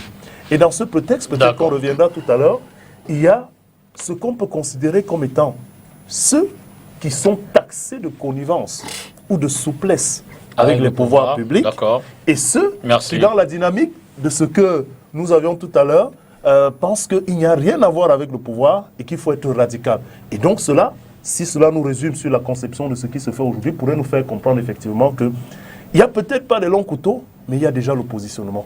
Voilà. Emmanuel Kounié. Oui, moi je crois qu'il faudrait regarder ce qui se passe au SDF avec beaucoup de, comment dirais-je, beaucoup d'honnêteté et beaucoup de rigueur. Et comprendre que le SDF, justement, c'est un parti où la démocratie s'est souvent manifestée de manière claire. Et c'est tout à fait normal qu'il y ait des tendances et que les gens n'aient pas, que la pensée unique ne règne pas au sein du SDF. Moi, j'ai assisté à plusieurs réunions du comité exécutif national du SDF où les positions du président national, parfois, ne passent pas parce qu'on arrive à le mettre en minorité. Et ça, ce n'est pas courant dans les partis politiques camerounais. Aujourd'hui, nous sommes dans une dictature. Et quand on est dans une dictature, la vérité, c'est que beaucoup de partis politiques essayent de faire un peu comme le parti au pouvoir, parce que c'est le pouvoir qui imprime... Beaucoup en l'instar de qui du PCN. Non, je ne parle pas. Où les choses ont changé. Ils essayent de penser que c'est le parti au pouvoir qui imprime la morale publique ou la méthode publique. Mais je peux vous rassurer qu'au SDF, ça a souvent été différent. Et moi, je crois que ceux qui parlent de la nuit de long couteau, non, ce n'est pas la nuit de long couteau. C'est la bataille pour le leadership. Et c'est tout à fait normal que quand on rentre dans un moment comme celle-ci, le SDF, lui, se rend compte effectivement que le chairman, à un moment donné, n'était plus là, et que c'était un parti qui avait pratiquement pas de tête, et que celui qui était censé jouer l'intérim était régulièrement contesté parce qu'il sortait d'une élection présidentielle où il a fait piètre figure, ça il faut le dire. Et que des gens à l'intérieur, on sait comment il a été élu. Comment il a été élu lors du congrès et qu'il a pris ce pouvoir. Il a été soutenu par M. Foundi. Il a été soutenu par M. Foundi avec d'autres candidats. Et je vous assure que le chairman l'a soutenu officiellement, ouvertement, ce qui a fait pencher la balance de son côté. Donc, les gens, beaucoup n'ont pas apprécié cela. On aurait souhaité que le chairman ne prenne pas position dans ce congrès et qu'il laisse, n'est-ce pas, les militants le faire. Parce que quand il prend position de manière ouverte, comme il a fait à ce congrès, ça fait pencher la balance et puis certaines personnes se sentent mal à l'aise, n'est-ce pas, de pouvoir, n'est-ce pas, se battre pour ce qu'ils voulaient. Par exemple, l'honorable Forbi n'a pas pu se battre normalement parce qu'il a vu que la balance était en train de pencher du côté de monsieur. Donc, ce que je voudrais dire, c'est que pour ma part, ce qui se passe au SDF est normal. Et puis, pour les correspondances, le correspondant dont vous parlez, je crois que personne n'a envoyé une correspondance à un autre. Les gens ont pris position, c'est les positions qui ont été prises. Et puis, le premier vice-président national a pris sa position, mais il doit quand même se rendre compte que la position qu'il a prise, ou bien il allait, n'est-ce pas, prendre position avec le RDPC, c'est-à-dire qu'il y a une pétition où le RDPC a majoritairement signé, il est arrivé à rentrer dans cette affaire-là. Quand il fait ça, ça pose un énorme problème. Parce que cette pétition n'a même pas eu d'effet. Parce que les gens qu'on devait rapatrier n'ont pas été rapatriés.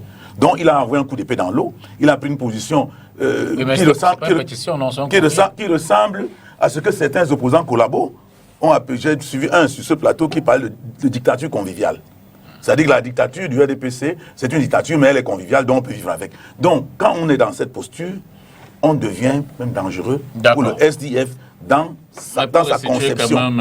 C'est vrai, Eric va m'ajouter pour restituer, pour avoir écouté le vice-président Joshua aussi. Pour lui, il n'est nulle question d'avoir pris parti avec le RDPC. C'est une pétition de parlementaires, de députés de la nation. Mais il s'adresse à qui là? Il croit qu'il s'adresse à qui? Non, mais il arrête ça. Il a évoqué. Il était seul dedans, il a signé avec qui? Vous donnez une minute. Il a évoqué un aspect, il a évoqué un principe dans les relations internationales, interparlements, qui dit que lorsque la question d'un parlement est évoquée dans un pays, il est de politesse que ce parlement puisse également l'évoquer. Donc pour lui, il est nulle question de s'être inscrit sur une liste avec le RDPC, mais plutôt d'avoir associé son nom à un courrier écrit par les députés. Il fallait restituer quand même ce fait. Je peux poser une question. Est-ce que vous pensez que si c'était le cas, c'est-à-dire que s'il avait été en intelligence avec le RDPC, il viendrait en public le dire? Mais il ne le dirait pas. Donc on ne peut pas croire à ce qu'il dit. C'est les gens, c'est nous, c'est-à-dire c'est le peuple qui va juger, c'est pas à lui de nous dire. Il a posé un acte, il doit attendre que le vous répondez pour lui. Non, pourquoi vous bagarrez? Non, c'est pour vous dire que ce que vous dites là, c'est une défense. Oui. Non, je ne défends pas. Attention. Oui, non, c'est-à-dire sa défense. C'est Emmanuel. lui qui défend. Non, vous avez juste transmis ce qu'il a dit. Voilà. J'ai restitué un fait. Voilà, c'est bien. Voilà. Elisa. Oui, je suis en train d'assister là à un événement extraordinaire où le tabouret se moque du menuisier. Comment ça? C'est-à-dire, quand j'entends un militant du MRC dire que c'est la dictature du parti au pouvoir, alors qu'ils ont tous fait leur dossier pour aller aux élections, et le président s'est assis, a dit qu'il y a un rapport. Vous n'en savez rien. Il ne faut pas dire les choses. Voilà. Mais alors, ce monsieur, il parle du MRC. Tu es militant du MRC. Qui parle du MRC? Qui t'a dit ça? Qui t'a dit ce que tu dis là? Une seconde. Je dis, non, mais il faut arrêter ça. Je suis en train de parler. Parle de ton parti ou bien de sujet. Une seconde. Le MRC a quoi voir dans Une seconde, Emmanuel. Deux choses. Le thème, c'est SDF. Ça veut dire que nous tous on parle de notre parti. Donc, je veux dire que la chasse gardée n'est pas. Oui, mais il ne peut pas laissez-moi terminer. Parle du MRC des élections. Laissez-moi terminer. Première il n'était chose. pas là. Laissez-moi terminer. Deuxième chose, vous avez parlé, tout le monde vous a écouté. Je vous en prie, souffrez de l'écouter. Et là, c'était le RDPC. Vous avez d'ailleurs un joli stylo. J'ai noté. Vous avez un stylo. Vous allez noter et après je vous redonne la parole. Je vous en prie. On n'a plus beaucoup de temps. Et il y a des arguments qui doivent être. Bon, qu'il y a avec ses 100 genoux, on va suivre. Notez chaque fois qu'il dit MSC, notez une fois, deux fois. Voilà, moi j'ai noté 6 fois. Allez-y. Dans un argumentaire où on demande à M. Kougné d'expliquer ce que c'est que ce qui se passe au SDF. Lui qui est un transfuge du SDF. Il faut arrêter le mot transfuge. Ça, c'est de l'injure, cher monsieur. Non, notez. Non, il ne peut pas parler de transfuge. Qui est transfuge? Mais il va finalement pas parler. Mais non, c'est un malade. Voilà, c'est bien noté. Il faut qu'il soit Emmanuel, notez, s'il vous plaît. C'est pas un asile de fou ici. Il le fait exprès. En fait, il va vous faire sortir de vous pour qu'on n'ait plus d'arguments. Donc ne jouez pas à son jeu. Écoutez-le, vous notez et vous répondrez avec des meilleurs arguments. Parce que je peux faire pareil. Justement, écoutez. Vous m'avez incité peut-être 4 fois. Non, allez-y. Moi, je souris.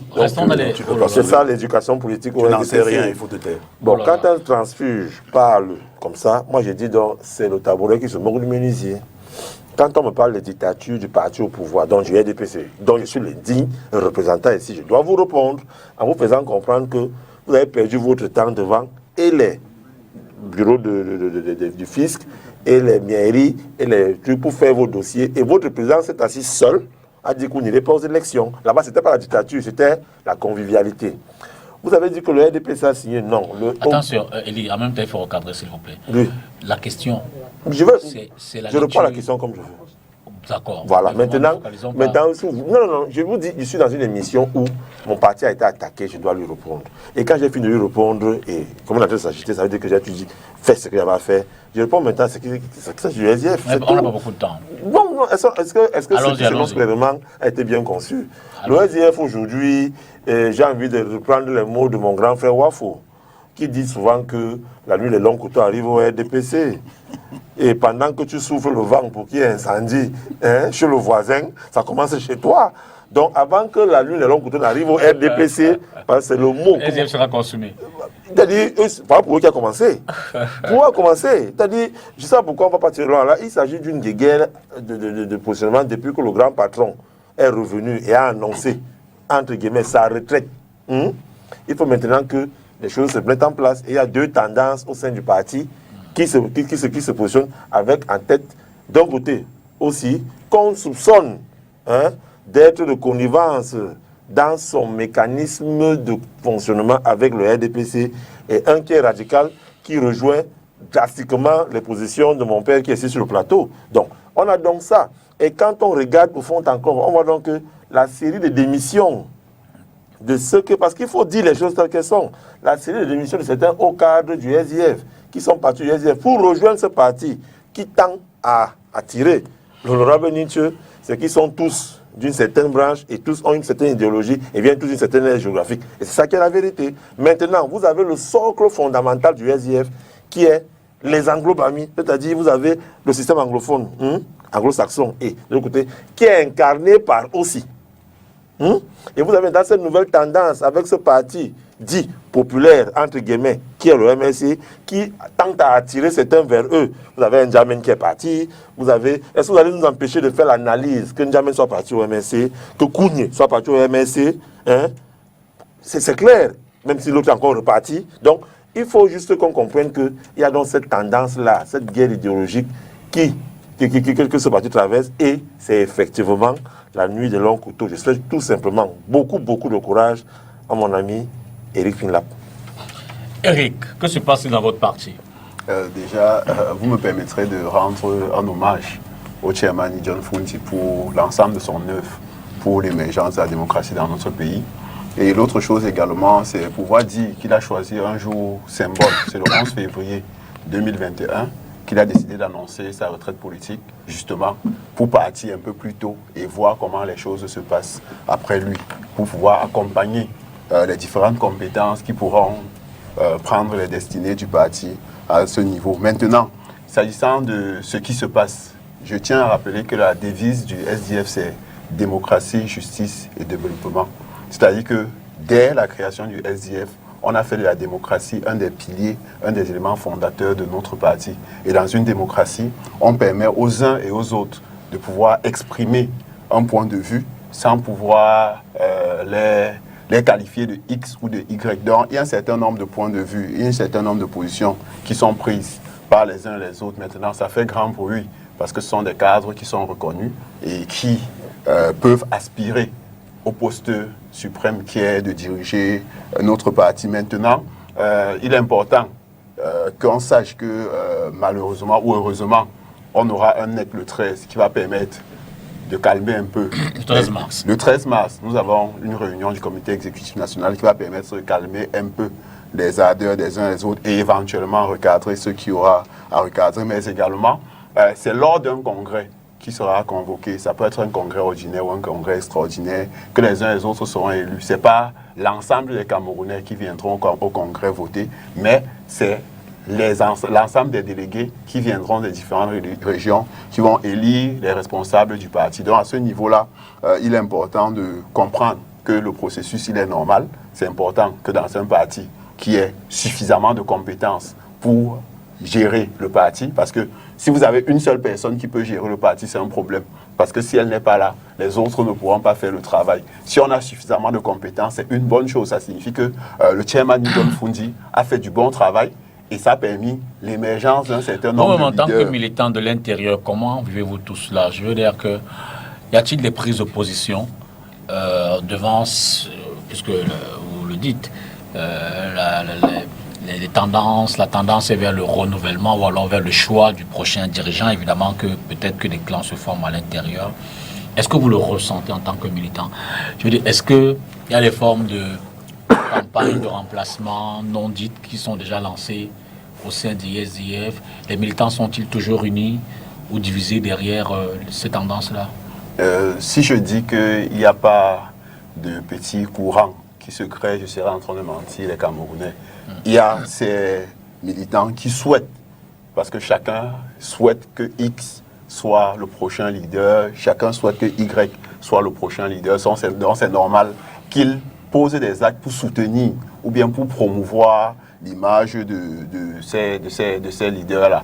Et comme je vous ai dit, c'est normal, nous sommes en démocratie, nous sommes dans un parti où la pluralité est respectée, où les points de vue des uns des autres sont respectés. Et c'est l'occasion de dire à M. Kounié que j'étais membre de l'équipe de campagne de l'honorable aussi.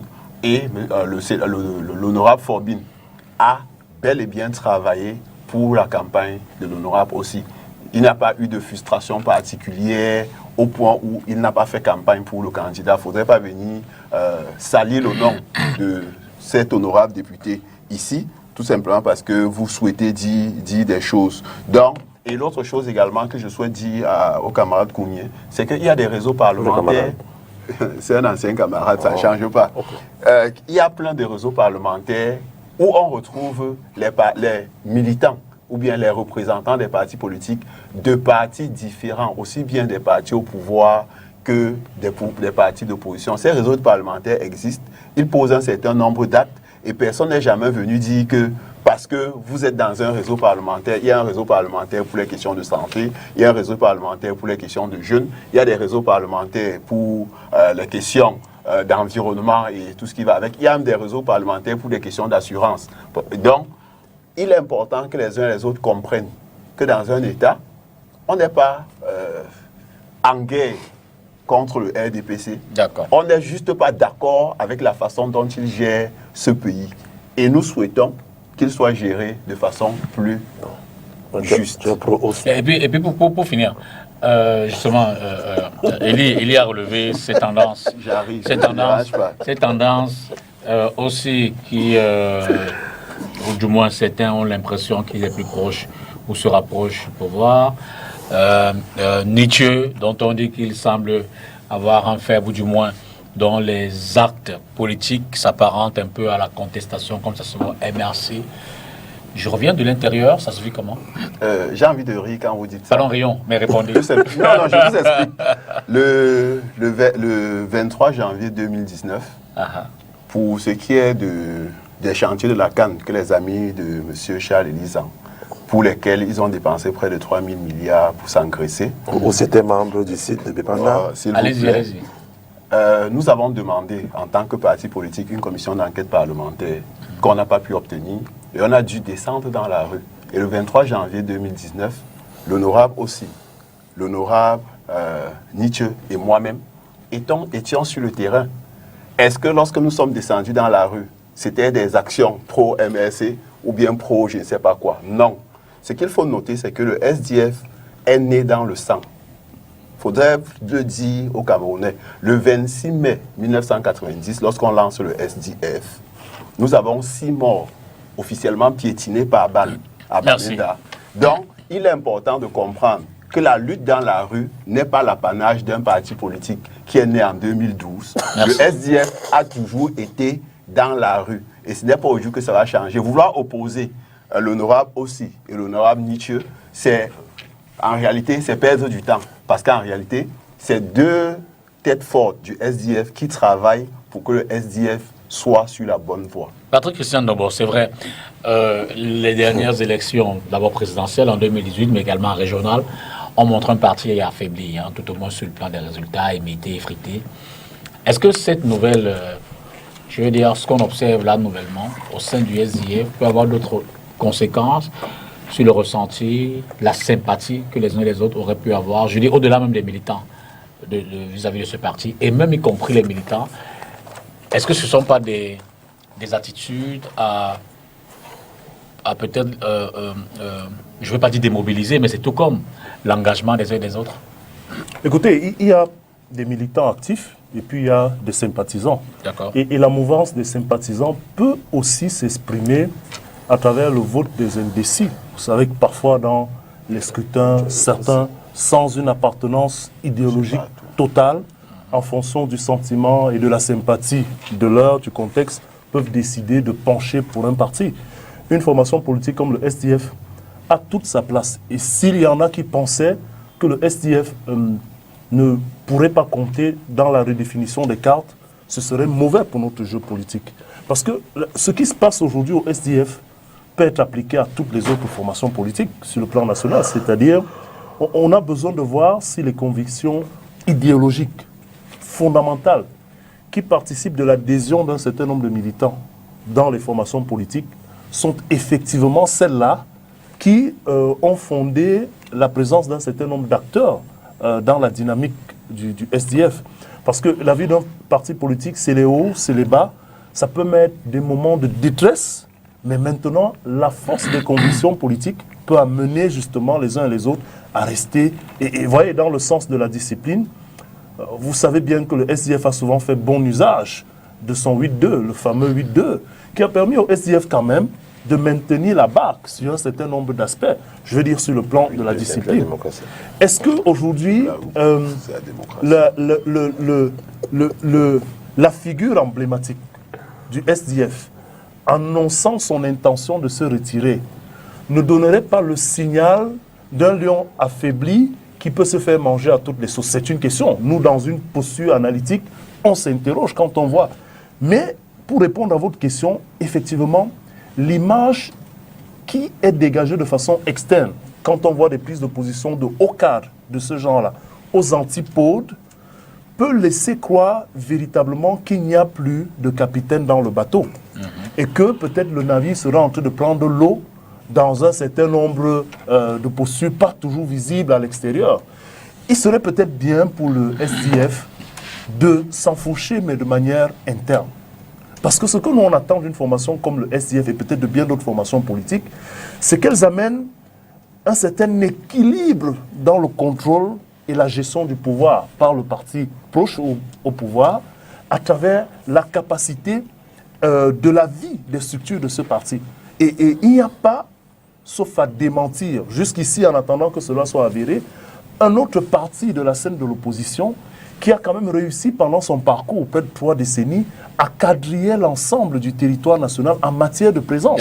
Qu'on aime ou pas le SDF, on est obligé de reconnaître que le SDF a donné un autre sens à l'opposition politique. Maintenant, les soupçons de corrélation, de connivence et autres font partie de l'ordre naturel. Avéré ou pas, nous n'en avons pas les preuves, mais la position du SDF sur le plan et l'échiquier politique national est telle que ce serait vraiment dommage que le capital sympathie accumulé pendant 30 ans puisse aujourd'hui voler en éclats simplement parce qu'un certain nombre de figures de ce parti s'étripent le chignon en mondiovision. Emmanuel Kounié, c'est vrai, le président, le SDF, le président Frondi a annoncé son départ. Je veux dire, quand on regarde ses prémices, à peine parti, seulement à l'annonce de cette page qui va se tourner, déjà des appétits qui ne se contiennent plus. Peut-on croire que le SDF survivra à John Frondi? Je veux dire que, est-ce que ces batailles ne sifflent pas le début de sérieuses fragmentations du parti qui pourrait à terme non seulement le balayer définitivement sur la scène politique, mais qui sait peut-être voir d'autres partis naître de ses cendres? Le SDF survivra-t-il? Moi, je crois qu'il faudrait déjà comprendre que le label SDF, c'est un fonds de commerce politique. Comment ça? C'est un fonds de commerce politique, c'est-à-dire que ça coûte cher. C'est-à-dire que le simple fait de dire SDF, ça a une valeur, si vous voulez que je m'exprime ici. Ça a une valeur. Et puis, ce sera très difficile d'inventer autre chose qui jouera le rôle de SDF ou bien qui sera le SDF. Ça, c'est... Si les gens se battent, ils se battent justement pour ce sigle. Parce que le sigle est vendable, est politiquement vendable. Et moi, je crois qu'il faut le comprendre ici. Et il faut noter, quand j'entends les gens dire que le SDF a perdu sur le plan électoral, non, il faut pas blaguer. Parce que tout le monde sait qu'il n'y a pas eu les élections dans le nord ou le sud-ouest. On peut raconter ce qu'on veut, on peut faire des incantations comme on veut.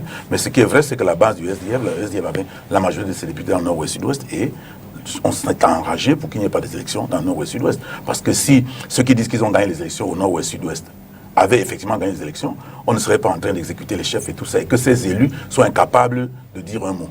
Donc personne n'a gagné les élections au nord ou au sud-ouest. Or, c'était le fief du SDF. Donc, en temps normal, le SDF n'aurait jamais eu moins de députés que ceux qu'ils avaient dans la législature, dans la mandature passée. Donc, cela a été une affaire organisée, mais je crois que ça ne touche pas du tout au socle du SDF, parce que le SDF, lui, c'est un parti qui a des structures solides. Le SDF est le seul parti au Cameroun où vous allez parcourir les régions et trouver que dans chaque région, il y a des responsables élus. Un autre parti ne peut pas le faire. Quand le SDF fait son comité exécutif national, vous avez, quand vous arrivez à Bamenda, quand ça se tenait à Bamenda, quand moi j'y étais encore, quand on commence le comité exécutif, on reçoit le compte rendu des 10 présidents régionaux. C'est-à-dire, on a Damawa, etc. Le chairman cite tout le monde et tout le monde rend compte.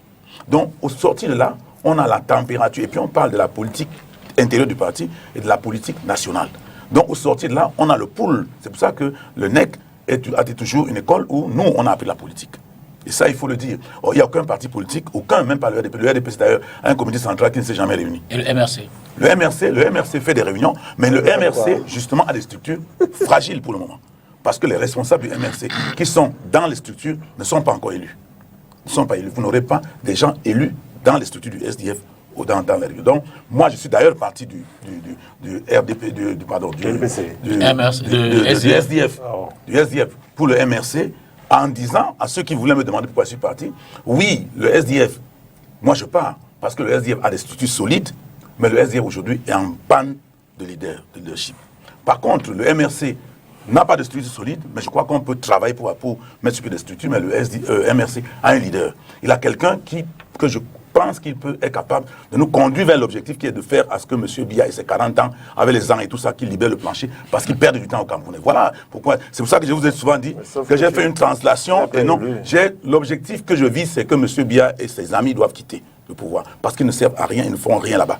Et moi, je pense que de ma posture au sein du SDF, j'ai regardé cet objectif avec Frundi comme président, et quand il est parti, je me suis rendu compte que celui qui peut me permettre de continuer à regarder ma cible, c'est M. Maurice Kamto, c'est le professeur Maurice Kamto. Et j'ai fait une translation tout simplement horizontale pour me mettre dans la même posture pour regarder l'objectif. Donc, moi, je crois qu'il faut dire sincèrement que le SDF, ceux qui pensent que le SDF peut disparaître avec le départ de Fourni se trompent parce que c'est ne pas connaître la configuration, les structures du SDF. Parce que le SDF, c'est une machine politique, c'est une machine électorale, c'est une machine qui, dès lors qu'on va laisser les choses se faire normalement, si le SDF arrive à avoir un leader, parce que quand un parti n'a pas de chef, c'est un grand problème. Si le SDF va avoir un leader, ce sera un grand parti. D'accord.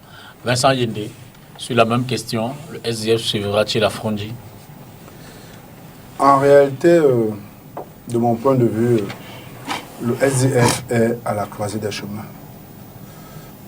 Compte tenu des résultats qu'il a engrangés lors des dernières élections, il est important qu'il y ait un certain nombre de questionnements qui se fassent sur l'orientation à donner à ces futurs combats. Si pendant les 30 premières années, le SDF s'est battu pour l'avènement de la démocratie au Cameroun, maintenant, quels sont ces futurs combats et quels sont les moyens et le positionnement idéologique qui doit être le sien. Donc, le combat qui est en train de se mener, les combats qui se mènent là maintenant, c'est par rapport à cela. Et c'est là où l'avenir du SDF va se jouer.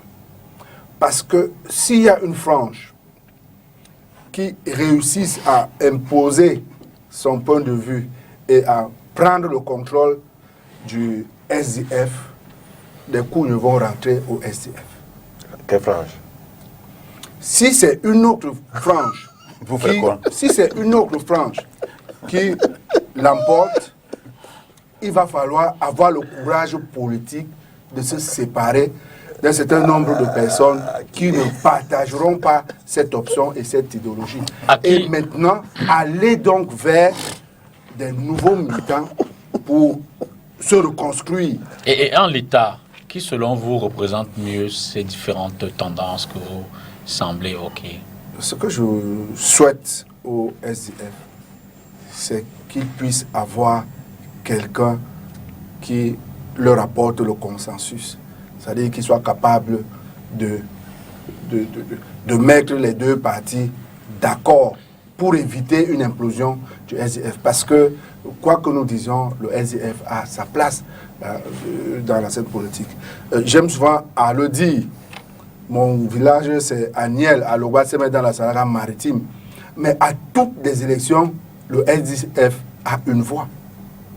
C'est-à-dire qu'il y a un militant qui, depuis 30 ans, vote toujours SDF dans mon village. Vous comprenez? Où le SDF ne passe même pas battre campagne. Donc, c'est un parti qui a sa place. Je lui souhaite tout simplement de traverser cette période assez délicate qui intervient après 30 ans et qu'il renaisse finalement de ça. Et je crois que c'est ce que les monsieur Kouya ont redouté en allant de l'autre côté pour en trouver mieux. Mais quand on... Il pensait que le navire coule. Oui, mais quand... que le Titanic... Alors que là-bas, c'est pire. Quand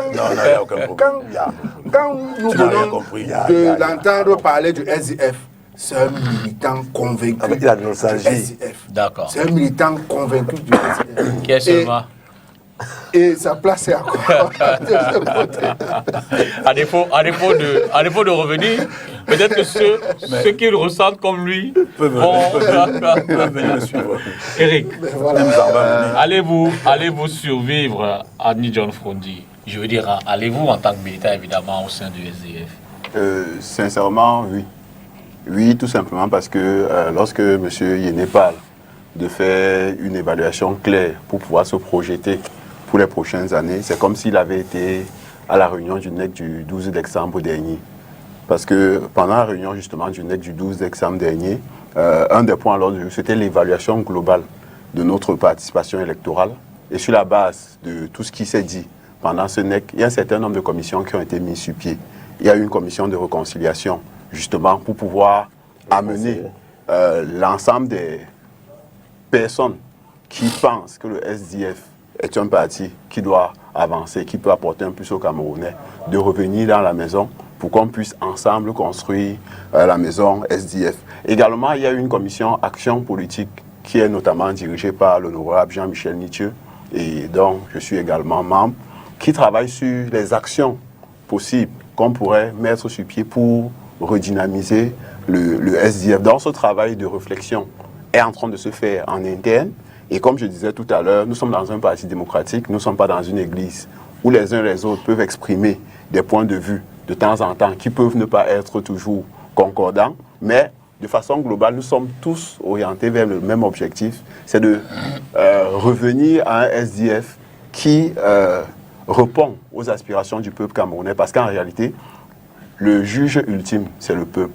Il est question de trouver les voies et moyens pour pouvoir redonner confiance à ce peuple dont on aurait perdu sûrement la confiance ces dernières années. C'est vrai qu'il y a d'autres problèmes qu'on connaît, c'est pourquoi on a pris les causes exogènes de nos problèmes, mais également on a tenu compte des causes endogènes.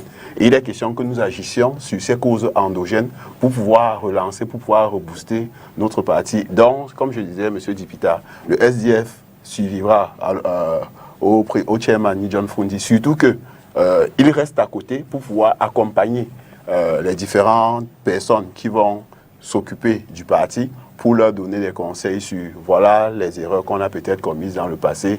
Ici, ne fais pas comme ça. C'est justement dans cet esprit qu'il a décidé de prendre... le président d'honneur. Le titre importe peu.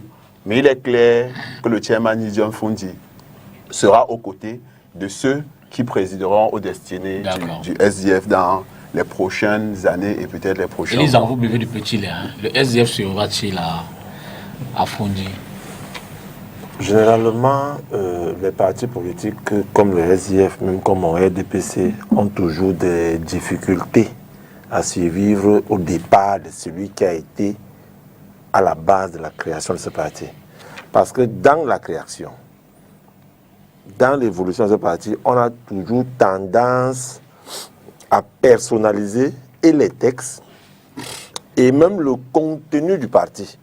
C'est pour ça que généralement, celui qui arrive pose le premier acte, c'est de changer le nom du parti, de revoir les textes organiques du parti en question, afin de se projeter vers l'avenir. Et vous avez une grosse tendance de ceux-là qui voulaient soit conserver les acquis, qui généralement démissionnent et créent d'autres partis politiques ou alors rejoignent d'autres partis politiques qui ont plus ou moins, chacun, en fonction de ses calculs, rejoint d'autres partis. Vous avez des gens qui ont quitté le SIF pour le MSC parce qu'ils savaient que là-bas, ils auront un poste et ils seront peut-être députés. Faut arrêter ça. Ne m'adresse pas à toi, On n'est pas Emmanuel. comme vous, là. Oh. Mais qu'est-ce qu'il a Allez-y. Tu es désagréable. Hein? Tu as dit que le RDPC n'a jamais tenu de congrès, quoi, le comité Non, de central. réunion. Mais Le comité central, c'est laisse-moi une fois. donc aussi Vous te avez réuni répondre. Justement, laisse-moi Nous donc sommes te à moins 11 répondre. minutes de la fin de l'émission. Voilà. C'est pas Il dit facile. des bêtises. Ah bon, mais si, c'est difficile, Non, Emmanuel. Emmanuel. Il y en a qui Emmanuel. quittent. Ils sont réunis où? Non. Vous avez des couverts. Non, Voilà. On n'est pas venu ce soir pour dire des bêtises. C'est comme ça qu'ils Je sont dis dans même pour leur la parti politesse là. vis-à-vis des Et téléspectateurs. ça donne donc le genre de militants Écoutons. qui ne pouvaient plus supporter ce qui se passe au SIF. Il fallait partir là où on insultait les gens, là où on les accueille là-bas, tous ceux qui insultent la République, là où il est actuellement, il se sent à l'aise. Ou sur un plateau, il insulte les autres compagnonnistes. C'est comme ça. Donc, pour moi, ce qui me concerne, je souhaite que le SIF, dans le c'est-à-dire, disons, dans notre environnement politique, le SIF a sa place. Et c'est un parti qui a été des luttes, des libertés, disons, le vent démocratique de ce pays a été porté par le SIF, que le SIF continue à exister, et que ceux des militants du SIF actuels, les Eric Pilaf qui est à côté de moi, les Jean-Robert Wafo, les maîtres Adélie John et consorts, sachent qu'ils doivent justement être plus forts que ça après le départ de Denis John Frundi. Tout comme je fais la translation vers mon parti, dire à ceux qui sont dans mon parti que quand le président national dira qu'il part, qu'il faut qu'on soit fort, de dire non, c'est maintenant à nous de porter le parti. Et je suis heureux de vous apprendre ce soir que le secrétaire général a signé donc une circulaire qui met en place le renouvellement des organes de base qui arrivent, tout en contrôlant d'abord le sommier Vous êtes parti politique. du SIF au RDPC central. Justement, parce que j'annonce que c'est un parti qui tient ses réunions. Et je voudrais dire à M. Kougné que, justement, quand on veut parler des choses, c'est ça que c'est difficile pour que les cafards se retrouvent au marché des poules. C'est très difficile. C'est normal qu'ils ne comprennent pas le fonctionnement de l'Assemblée nationale, parce qu'ils n'ont pas le député. Et nous faire comprendre que dans le RDPC, on a le comité central, le bureau politique et les sections. Les délégations départementales et régionales. Et d'ailleurs, ce sera la question, ce sera la question de sortie, peut-être avant conclusion. Aujourd'hui, qui incarnerait le mieux le combat et l'avenir du SDF? Bon, je ne vais pas citer des exemples. On a des tendances qui se font voir là, aussi Nietzsche, mais il est clair qu'il y a plusieurs autres personnes ressources. Le sénateur honorable Tsoumelou, bref, il y a toute une kyrielle de personnes aussi qui restent encore évidemment au sein de ce parti et qui veulent la vie effective de ce parti dans l'atmosphère, dans l'environnement politique. Donc pour sortir de cette question, qui incarnerait le mieux le SDF de demain? Écoutez, je ne suis pas militant du SDF, mais je peux appréhender la question. D'abord, vous me permettrez, j'ai bien aimé une partie du développement d'Élise tout à l'heure. Heureusement qu'il a appliqué ce développement à son propre parti. Parce qu'on est parti du parti unique avant le retour du multipartisme pour se retrouver à la personnalisation des formations politiques avec les réorganisations des textes, même les créations de partis politiques, totalement colorées par cette personnalisation qui aujourd'hui, finalement, appelle urgemment à un changement. Et ce sera peut-être ça la prochaine étape de la vie politique chez nous. C'est-à-dire la structuration des formations politiques qui survivent aux leaders charismatiques ou aux fondateurs de ces partis politiques. Je pense, et je le pense très humblement, que ce qui arrive au STF aujourd'hui, au-delà d'une bagarre interne qu'on verrait au sein de ce parti politique, c'est peut-être un grand signal de la mutation qui va devoir s'imposer à toutes les formations politiques. J'ai bien peur.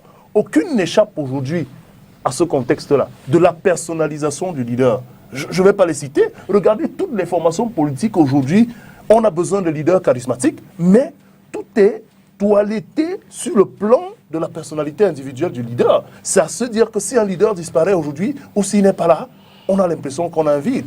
Maintenant, concernant le SDF, écoutez, si moi j'avais mon avis à donner sur cette question-là en tant qu'observateur de la scène politique, je dirais simplement que celui qui incarne le mieux les valeurs de la genèse du SDF soit celui qui soit porté à la tête de ce parti. Parce qu'on a besoin des personnes attachées à des convictions et qui peuvent avoir un discours convaincant à la fois pour les militants et même pour les sympathisants.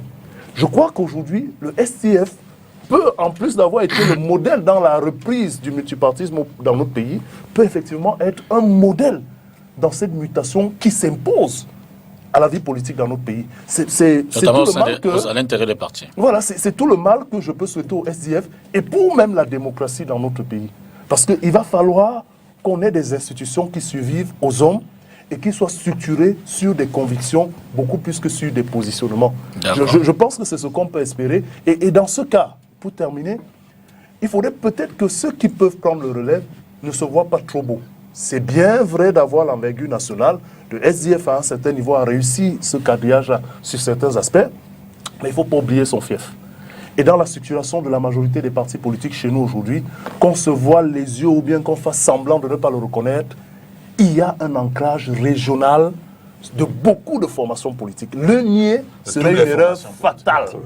Et donc, les formations politiques qui n'ont pas la même mise sur leur fief, soit le fief de création, soit le fief naturellement qui s'est imposé, ont du mal à asseoir la prétention nationale. Merci, Patrick. Et donc, on espère que le SDF va se rappeler que son fief est quelque part et qu'il est bien important de balayer d'abord dans sa cour, de bien saisir les contours de sa cour avant d'envisager la progression à l'échelle nationale. Emmanuel Kounié, qui incarnerait le mieux le SDF de demain? Bon, moi je ne peux pas dire qui va incarner mais je peux dire qui ne doit pas. Qui ne doit pas incarner. Les deux qui se manifestent sont mal placés pour incarner le SDF. Que ce soit aussi Ouniché, je crois que ce serait une mauvaise chose pour le SDF que l'un des deux incarne le SDF après Nidjon Touni. Ce sera certainement une troisième personne. Pourquoi? Qui pourra, n'est-ce pas, reprendre les deux. Parce que c'est deux ailes. Deux ailes du SDF qui tiennent la rue, qui tiennent la piste. Donc, il faut on a besoin des deux, mais donc, moi je crois que c'est une troisième personne qui va pouvoir... Comme un conciliateur ou un réconciliateur. Tout à fait, quelque chose de ce genre. Bon, et puis, moi je crois que ce qui se passe au SDF est vraiment très intéressant. C'est intéressant parce que nous vivons dans un pays où des gens sont en train de nous démontrer qu'avec les 30 millions de Camerounais, Dieu a créé une seule personne qui peut gouverner le Cameroun. Il est là depuis 40 ans. Et il y a des gens qui trouvent des moyens à nous dire que c'est ça et que ça ne peut être que ça. Et au point de nous dire, parce que votre confrère vient de dire quelque chose de très intéressant, à dire que il y a le SDF à un moment donné à quadriller de la République et que beaucoup de partis ont un fief. Mais le fief du RDPC, c'est dans son sud natal de leur président.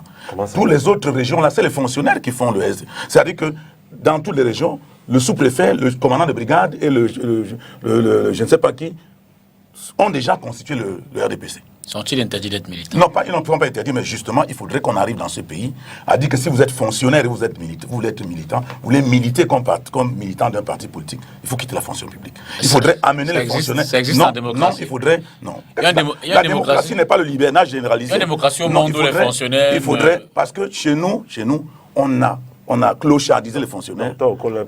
On a clochardisé les fonctionnaires et puis on les a mis dans un besoin alimentaire, tel qu'ils ne peuvent que aller dans le RDPC. Ça, ce sont les exceptions qui confirment la règle.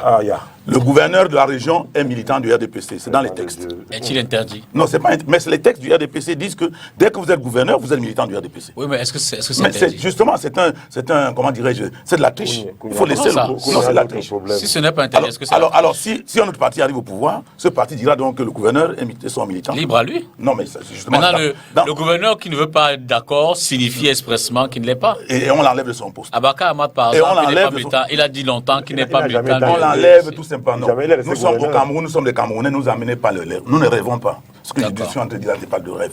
Donc, je dis donc que les partis politiques doivent comprendre que quand le leader charismatique part, il y a un travail de fond à faire. Et je crois que le SDF est capable, compte tenu de la qualité de ces structures de faire ce travail. Je peux vous garantir qu'aucun des deux qui sont en train de faire les échanges épistolaires ne pourra être la personne qui va diriger le SDF, c'est celui qui va pouvoir, n'est-ce pas, fédérer ces deux forces-là et prendre la tête. Eric Pinlap, le SDF suivra-t-il en 1 minute, hein, s'il vous plaît? Je vous ai répondu tout à l'heure que le SDF suivra. Ah d'accord, c'est dans ça. la mesure où... Non, si vous avez répondu, c'est bon. Non, mais par contre, la question... Non, oui, pour terminer en 1 seconde, parce qu'on a plus Oui, de temps. ce qu'il faut noter, c'est que en tant que militant, on a besoin d'un leader qui va rassembler tous les militants du SDF. Elisa.